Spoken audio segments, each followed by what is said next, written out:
Want to earn passive income by mining crypto?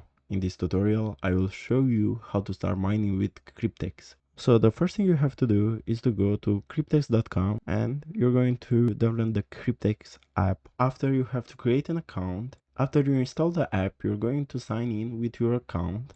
So after you're logged in, you're just going to press the start button. And as you can see, the mining has started. My PC is not made for mining. That's why I have such a low revenue. Also, now we are on light mode. We can change this mode by going into the settings. Then we're going to go to the full mode. Now we're going to generate more money, but our hardware will be more used. If you go to the browser and you're going into the hardware tab, you can choose which coin you want to mine. Also, if you want to mine only with your GPU, you can unselect the CPU, or if you want to mine only with CPU, you can unselect the GPU. This was the tutorial. Thanks for watching.